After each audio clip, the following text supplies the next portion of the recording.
Good day. We are toward the end now of the liturgical year, November. November, the time to ask the Lord to take care of our souls as we have a sense of passing on into the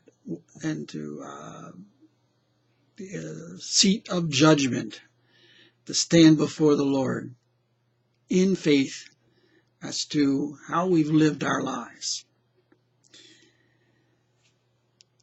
As I read these two readings, these are wonderful readings. I guess I say that every week. This really could be called Poor Widow Sunday, because they are the two people that come up in the Old Testament and the Gospel readings. The poor widows. And they're wonderful examples of two people who have no resources, very little resources.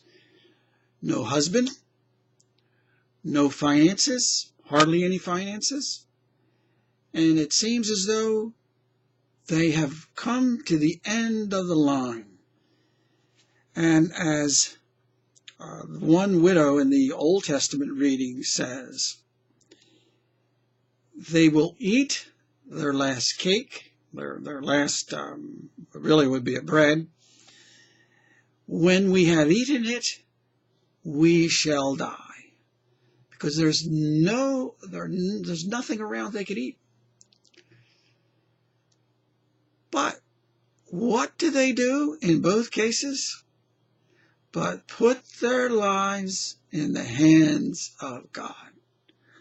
In the first reading, the Old Testament reading, through Elijah, the poor widow puts her life and the life of her child in the hands of God. In the Gospel reading, virtually the same thing. She gives her what she has and puts it in the hands of the Lord. Both of them are magnificent examples of faith lived. And that's what faith needs to be. We can think of faith as being a set of doctrines, and to some extent, faith is that. But the faith that really matters is the faith that we live. It's the doctrines that show themselves in the way we live our lives. The faith that says, Dear Lord, you are my life. There is nothing else. You are my God, and I am your child. My life belongs to you. That's quite a statement, because as a matter of fact, in our everyday living, it's so hard to live that, because too often we trust only ourselves and want to keep our lives in our own hands.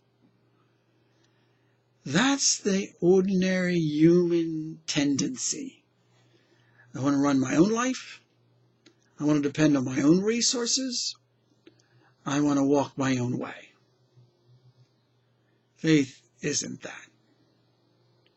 Faith says, and we grow in this day after day through prayer, my life is yours, dear Lord. And the more it's yours in the end, the more I will have.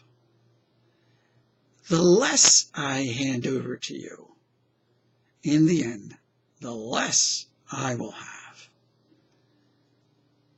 And our prayer just has to come back and say, Dear Lord, help me to overcome my natural tendencies, to be a person who rather lives life in your hands, not in my own.